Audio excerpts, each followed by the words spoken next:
ఈరోజు అమావాస్య తిథి సోమవారంతో కలిసి వచ్చింది. సోమవారంతో కలిసి అమావాస్య తిథి వచ్చింది కాబట్టి దీన్ని సోమవతి అమావాస్య అనే పేరుతో పిలుస్తారు. సోమవతి అమావాస్య సందర్భంగా రావి చెట్టుకు ప్రదక్షిణలు చేస్తే అద్భుత ఫలితాలు కలుగుతాయి. దీన్నే అమాసోమవార వ్రతం అనే పేరుతో పిలుస్తారు. సహజంగా అమాసోమవార వ్రతం సందర్భంగా మహిళలు రావి చెట్టుకు 108 ప్రదక్షిణలు చేస్తారు. అయితే 108 ప్రదక్షిణలు చేయలేని వాళ్ళు మహిళామణులు దానికి ప్రత్యామ్నాయంగా రావి చెట్టుకి 7 ప్రదక్షిణలు చేసి ఒక నూలు దారాన్ని రావి చెట్టుకు చుట్టి రావి చెట్టు మొదట్లో నీళ్లు పోసినా కూడా అమాసోమవార వ్రతం చేసిన విశేషమైన ఫలితం కలుగుతుందని ధర్మశాస్త్ర గ్రంథాలు తెలియజేస్తున్నాయి. కాబట్టి 108 ప్రదక్షిణలు చేయలేని వాళ్ళు ఇలా 7 ప్రదక్షిణలు చేసి నూలు దారాన్ని చుట్టి రావి చెట్టు దగ్గర నీళ్లు పోసి నమస్కారం చేయండి. సమస్త శుభాలు చేకూరతాయి. అలాగే ఈరోజు తులసి మొక్కకు 108 ప్రదక్షిణలు చేస్తే చాలా మంచిది. తులసి మొక్కకు 108 ప్రదక్షిణలు చేయలేని వాళ్ళు దానికి ప్రత్యామ్నాయంగా తులసి మొక్క చుట్టూ 11 ప్రదక్షిణలు చేసినా కూడా ఉత్తమ ఫలితాలు కలుగుతాయి. తులసి కోటలో ఉన్నటువంటి మట్టిని తీసుకొని మహిళలు నుదుటన బొట్టులాగా ధారణ చేస్తే ఉత్తమ ఫలితాలు కలుగుతాయి.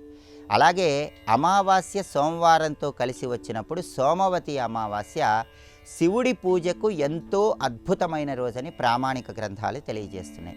సోమవతి అమావాస్య సందర్భంగా శివలింగం ఇంట్లో ఉన్న వాళ్ళు ఎవరైనా సరే ఆ శివలింగానికి 4 వైపులా ఆవు నెయ్యి దీపాలు వెలిగించండి. శివలింగానికి తూర్పు, పడమర, ఉత్తరం, దక్షిణం 4 వైపులా మట్టి ప్రమిదలో నువ్వు నూనె పోసి దీపాలు వెలిగించి ఆ తర్వాత ఆవు పాలల్లో ఆవు పెరుగు, తేనె కలిపి ఆ ఆవు పాలతో శివుడికి అభిషేకం చేయండి. ఇలా చేస్తే సమస్త జాతక దోషాలు తొలగిపోతాయి, పనుల్లో ఆలస్యం తొలగిపోతుంది, కార్యసిద్ధి లభిస్తుంది.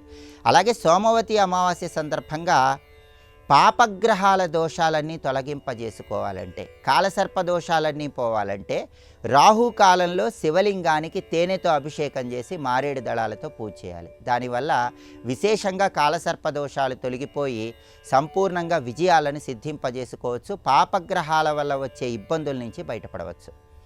అలాగే అమావాస్య సోమవారం కలిసి వచ్చినప్పుడు ఈశాన్యంలో ఒక ప్రత్యేకమైన దీపం వెలిగిస్తే పరమశివుడు పరమానంద భరితుడై మనోభీష్టాలన్నీ త్వరగా నెరవేరుస్తాడని పరిహార శాస్త్రంలో చెప్పారు. ఆ దీపాన్ని ఎలా వెలిగించాలంటే స్నానం చేసిన తర్వాత మీ గృహంలో ఈశాన్యం మూల మట్టి ప్రమిదలో ఆవు నెయ్యి పోసి 3 ఒత్తులు వేసి దీపాన్ని వెలిగించి ఆ దీపంలో కుంకుమ పువ్వు పొడి కొద్దిగా కలపాలి.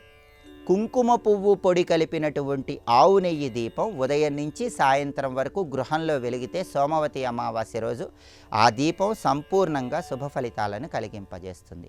అలాగే ఎవరికైనా దగ్గరలో మర్రి చెట్టు ఉన్నట్లయితే మర్రి చెట్టు దగ్గరకు వెళ్ళి పాలు పోస్తే చాలా మంచిది, లేదా నీళ్లు పోస్తే చాలా మంచిది. మర్రి చెట్టు దగ్గరలో లేని వాళ్ళు దానికి ప్రత్యామ్నాయంగా మూగజీవాలకు ఆహారం వేయండి. సోమవతి అమావాస్య రోజు మూగజీవాలకు ఆహారం వేసిన సమస్త శుభాలు చేకూరతాయి.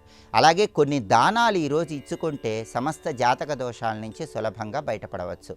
పాలు, పెరుగు, బియ్యము, నల్ల నువ్వులు వీటిలో ఏవైనా ఈరోజు దానం ఇస్తే అద్భుతమైన శుభ ఫలితాలు అందిపుచ్చుకోవచ్చు.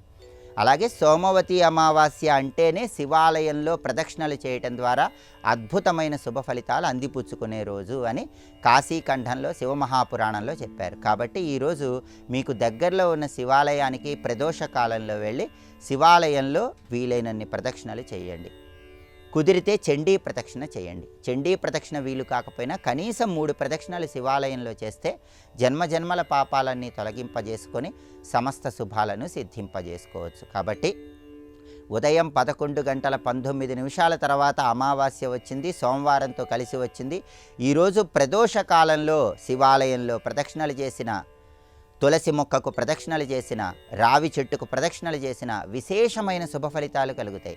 అన్ని సమస్యల నుంచి సులభంగా బయటపడవచ్చు. అత్యంత శక్తివంతమైనటువంటి కుంకుమ పువ్వు పొడి కలిపినటువంటి ఆవు నెయ్యి దీపాన్ని ఈశాన్యంలో రోజంతా వెలిగేలాగా చూడండి. మనోభీష్టాలన్నీ సులభంగా నెరవేర్చుకోండి.